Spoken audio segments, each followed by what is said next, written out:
Olá, meu nome é Atetipian Chintal Paulo, eu sou do país de Myanmar. Eu gostaria de compartilhar com vocês meu testemunho do que aconteceu comigo, mas primeiro eu gostaria de dar algumas informações básicas da minha vida enquanto crescia. Eu nasci em 1958 na cidade de Bogali, na área do delta do Irrawaddy, no sul de Myanmar, antiga Birmânia. Meus pais, que eram budistas devotos como a maioria das pessoas em Myanmar, me deram o nome de Titipin, que significa árvore em inglês. Nossas vidas foram muito simples onde eu cresci. Aos 13 anos saí da escola e comecei a trabalhar em um barco de pesca. Nós pegamos peixe e às vezes também camarão dos rios numerosos e fluxos na área de Irrawaddy. Aos 16 anos, tornei-me o líder do barco. Nesta época, eu morava na ilha Uperma em Malajion, ao norte de Bogali, onde nasci. Este lugar é de cerca de 100 quilômetros a sudoeste de Yangon, capital de nossa nação. Um dia, quando eu tinha 17 anos, pegamos muitos peixes em nossas redes. Por causa dos muitos peixes, um grande crocodilo foi atraído por nós, seguiu o nosso barco e tentou nos atacar. Nós ficamos apavorados, então nós freneticamente remamos nossos barcos em direção à margem do rio o mais rápido que pudemos. O crocodilo nos seguiu e esmagou nosso barco com sua cauda. Embora ninguém tenha morrido neste incidente, o ataque afetou muito minha vida. Eu não queria mais pescar.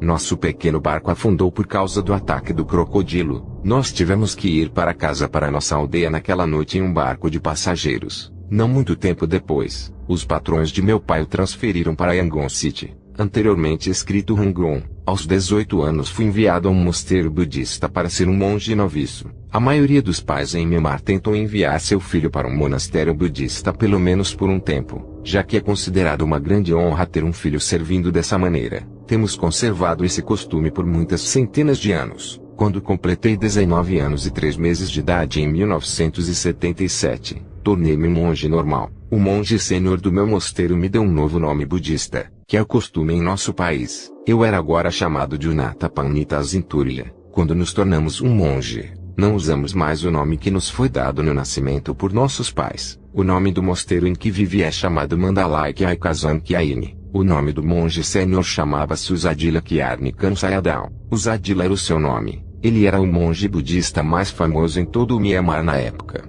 Todo mundo sabia quem ele era. Ele foi amplamente homenageado pelo povo e respeitado como um grande professor. Eu digo que ele era, porque em 1983 ele morreu de repente quando se envolveu em um acidente de carro fatal. Sua morte chocou a todos. Na época, eu era monge há 6 anos. Eu me esforcei para ser o melhor monge que pude, e seguir todos os preceitos do budismo. Em um estágio, eu me mudei para um cemitério onde eu vivia e meditava continuamente. Alguns monges que realmente querem conhecer as verdades de Buda fazem coisas como eu. Alguns se movem profundamente nas florestas onde vivem uma vida de abnegação e pobreza. Procurei negar meus pensamentos e desejos egoístas, fugir da doença e do sofrimento, e me libertar do ciclo deste mundo. No cemitério, eu não tinha medo de fantasmas. Eu tentei alcançar tal paz interior e autorrealização, que mesmo quando um mosquito pousasse no meu braço eu deixava que ele me mordesse em vez de enxotá-lo. Por anos eu me esforcei para ser o melhor monge que pude, e não para prejudicar qualquer ser vivo. Eu estudei os sagrados ensinamentos budistas como todos os meus antepassados fizeram antes de mim. Minha vida prosseguiu como monge até eu ficar muito doente. Eu estava em Mandalay na época, e tive que ser levado ao hospital para tratamento. Os médicos fizeram alguns testes comigo e disseram que eu tinha febre amarela e malária ao mesmo tempo. Após cerca de um mês no hospital, eu estava piorando. Os médicos me disseram que não haviam chances de eu me recuperar, e me dispensaram para fazer planos para morrer. Esta é uma breve descrição do meu passado. Agora gostaria de contar algumas das coisas notáveis que aconteceram comigo depois dessa hora. Depois que fui dispensado do hospital, voltei ao mosteiro onde outros monges cuidavam de mim. Eu fiquei mais fraco, e estava caindo na inconsciência. Eu soube depois que eu realmente morri por 3 dias. Meu corpo decaiu e fedia a morte, e meu coração parou de bater. Meu corpo estava preparado para a cremação, e foi submetido a rituais tradicionais de purificação budista. Embora eu tenha desaparecido em meu corpo, lembro que minha mente e meu espírito estavam totalmente alertas. Eu estava em uma tempestade muito poderosa. Um tremendo vento achatou toda a paisagem até que não houvesse árvores ou qualquer outra coisa em pé. Apenas uma planície plana. Eu andei muito rápido ao longo desta planície por algum tempo. Não havia outras pessoas em parte alguma. Eu estava sozinho. Depois de algum tempo eu cruzei um rio. Do outro lado do rio eu vi um horrível e terrível lago de fogo. No budismo não temos um conceito de um lugar como este. No começo eu estava confuso, e não sabia que era o inferno até que eu vi Yama, o rei do inferno. Yama é o nome atribuído ao rei do inferno em numerosas culturas por toda a Ásia. Seu rosto parecia o rosto de um leão. Seu corpo era como um leão, mas suas pernas eram como de uma naga, espírito de serpente. Ele tinha vários chifres na cabeça. Seu rosto era muito feroz, e eu estava com muito medo. Tremendo, perguntei-lhe o nome dele. Ele respondeu: Eu sou o rei do inferno, o destruidor. O rei do inferno me disse para olhar para o lago de fogo. Olhei, e vi as vestes cor de açafrão usadas pelos monges budistas em Myanmar. Eu olhei mais de perto e vi a cabeça raspada de um homem. Quando eu olhei para o rosto do homem, vi que era o Zedila Kyarnikan Sayadaw, o famoso monge que morreu em um acidente de carro em 1983. Perguntei ao rei do inferno por que o meu ex-líder estava confinado a esse lago de tormento. Eu disse: porque ele está neste lago de fogo. Ele foi um professor muito bom. Ele até tinha uma fita de ensino chamada Você é um homem ou um cachorro, o que ajudou milhares de pessoas a entenderem que seu valor como seres humanos é muito maior do que os animais. O rei do inferno respondeu: Sim, ele era um bom professor, mas ele não acreditava em Jesus Cristo. É por isso que ele está no inferno. Foi-me dito para olhar para outra pessoa que estava no fogo. Eu vi um homem com cabelo muito comprido enrolado no lado esquerdo da cabeça. Ele também estava vestindo uma túnica. Eu perguntei ao rei do inferno: quem é esse homem? Ele respondeu: Este é o que você adora, Gautama, Buda. Fiquei muito perturbado ao ver Gautama no inferno. Eu protestei dizendo: Gautama tinha boa ética e bom caráter moral. Por que ele está sofrendo neste lago de fogo? O rei do inferno me respondeu: Não importa o qual bom ele era, ele está neste lugar porque não acreditava no Deus eterno. Então eu vi outro homem que parecia estar usando um uniforme de soldado. Ele tinha uma grande ferida no peito. Eu perguntei: quem é esse homem? O rei do inferno disse: Este é Aung San, o líder revolucionário de Myanmar. Aung San está aqui porque ele perseguiu e matou cristãos, mas principalmente porque ele não acreditava em Jesus Cristo.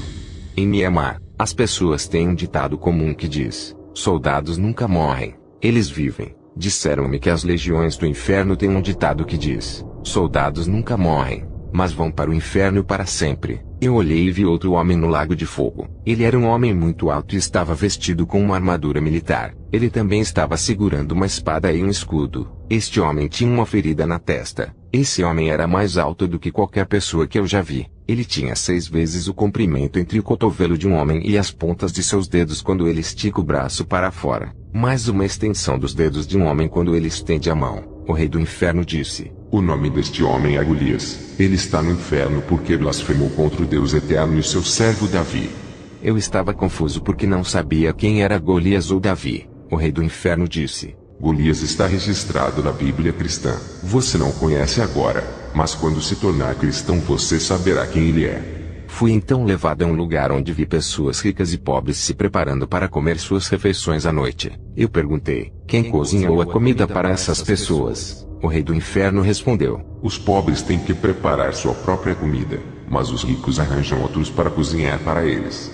Quando a comida foi preparada para os ricos, eles se sentaram para comer. Assim que começaram, uma fumaça espessa apareceu. As pessoas ricas comeram o mais rápido que podiam para aliviar as suas consciências. Eles estavam lutando para respirarem por causa da fumaça. Eles tinham que comer rápido porque estavam com medo de perder o seu dinheiro. O dinheiro deles é o Deus deles. Outro rei do inferno então veio até mim. Eu também vi um ser cujo trabalho era atiçar os fogos sob o lago de fogo para mantê-lo quente. Este ser me perguntou: Você está indo para o lago de fogo também? Eu respondi: Não, eu estou aqui apenas para observar. O aparecimento dessa criatura alimentando o fogo foi muito aterrorizante. Ele tinha 10 chifres na cabeça e uma lança na mão que tinha 7 lâminas afiadas vindo do final. A criatura me disse: Você está certo. Você veio aqui apenas para observar. Não consigo encontrar seu nome aqui. Agora você deve voltar pelo caminho que veio.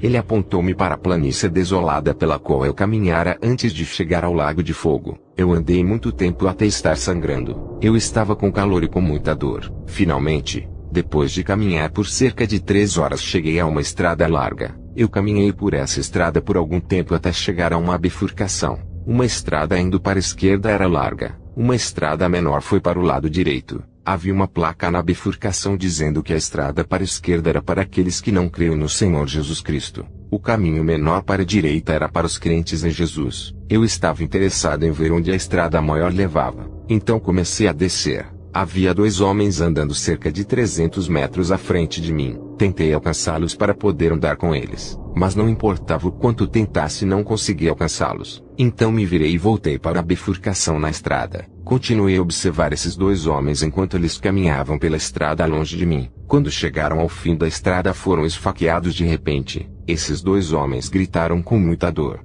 Eu também gritei quando vi o que aconteceu com eles. Percebi que a estrada maior terminava em grande perigo para aqueles que viajavam por ela. Eu comecei a andar pela estrada dos crentes. Depois de viajar por cerca de 1 hora, a superfície da estrada se transformou em ouro puro. Era tão puro que quando olhei para baixo pude ver meu próprio reflexo perfeitamente. Eu então vi um homem parado na minha frente. Ele estava vestindo uma túnica branca. Eu também ouvi belas canções. Oh, era tão lindo e puro. Foi muito melhor e mais significativo do que a adoração que temos nas igrejas aqui na terra. O homem de roupão branco me pediu para andar com ele. Perguntei-lhe, qual é o seu nome? Mas ele não respondeu. Depois que eu perguntei seu nome 6 vezes, o homem respondeu dizendo, eu sou aquele que tem a chave do céu. O céu é um lugar muito, muito bonito. Você não pode ir lá agora, mas se você seguir a Jesus Cristo, você poderá ir lá depois que a sua vida terminar na terra. O nome do homem era Pedro. Pedro então me pediu para sentar, e ele me mostrou um lugar ao norte. Pedro disse, olhe para o norte e veja Deus criar o homem. Eu vi o Deus eterno de longe. Deus falou com um anjo dizendo, façamos um homem. O anjo implorou a Deus e disse, por favor, não faça um homem. Ele fará o mal e o entristecerá. Mas Deus criou o homem de qualquer maneira. Deus soprou no homem e o homem voltou à vida. Ele deu a ele o nome de Adão. Então Pedro disse, agora levante-se e volte de onde você veio. Fale com as pessoas que adoram a Buda e que adoram a ídolos. Diga-lhes que eles devem ir para o inferno se eles não mudarem. Aqueles que construírem templos e ídolos também têm que ir para o inferno. Aqueles que dão oferendas aos monges para ganhar mérito para si, irão para o inferno. Todos aqueles que rezam para os monges e os chamam de Pra, irão para o inferno. Cantam e dão vida aos ídolos irão para o inferno. Todos aqueles que não creem em Jesus Cristo irão para o inferno. Pedro me disse para voltar à terra e testemunhar sobre as coisas que eu tinha visto. Ele também disse, você deve falar em seu novo nome. A partir de agora você deve se chamar Atete Pian Shintal Paulo. Esse nome quer dizer, Paulo que voltou à vida. Eu não queria voltar. Eu queria ir para o céu. Anjos abriram um livro. Primeiro eles procuraram o meu nome de infância Titipim no livro, mas não conseguiram encontrá-lo. Eles então procuraram o nome que me foi dado quando entrei no monge budista, o Natapanita Azinturya, mas também não estava escrito no livro. Então Pedro disse, seu nome não está escrito aqui. Você deve retornar e testificar sobre Jesus ao povo budista. Voltei pela estrada de ouro. Mais uma vez ouvi belas canções do tipo que nunca ouvi antes ou desde então. Pedro andou comigo até a hora em que voltei para a terra. Ele me mostrou uma escada que descia do céu. A escada não alcançou a terra, mas parou no ar. Na escada eu vi muitos anjos, alguns indo para o céu e alguns descendo a escada. Eles estavam muito ocupados. Eu perguntei a Pedro, quem são eles? Pedro respondeu, eles são mensageiros de Deus. Eles estão relatando para o céu os nomes de todos aqueles que creem em Jesus Cristo e os nomes daqueles que não creem. Pedro então me disse que era hora de voltar. A próxima coisa que percebi foi o som de choro. Ouvi minha mãe gritar, meu filho, por que você nos deixou agora? Eu também ouvi muitas outras pessoas chorando. Eu percebi que estava deitado em uma caixa. Eu comecei a me mexer. Minha mãe e meu pai começaram a gritar, ele está vivo, ele está vivo. Outras pessoas que estavam mais longe não acreditavam em meus pais. Eu então coloquei minhas mãos nos lados da caixa e me sentei na posição vertical. Muitas pessoas foram atingidas pelo terror. Eles gritaram, é um fantasma, e fugiram tão rápido quanto suas pernas podiam carregá-los. Os que ficaram sem palavras e tremendo. Percebi que estava sentado com um líquido fedorento e fluidos corporais, o suficiente para encher cerca de 3 xícaras e meia. Este era o líquido que tinha saído do meu estômago e do meu interior enquanto meu corpo estava deitado no caixão. É por isso que as pessoas sabiam que eu havia realmente morrido. Dentro do caixão, havia um tipo de folha de plástico fixada à madeira. Esta folha é colocada lá para reter os líquidos de um cadáver. porque muitos cadáveres liberam muito fluido como o meu.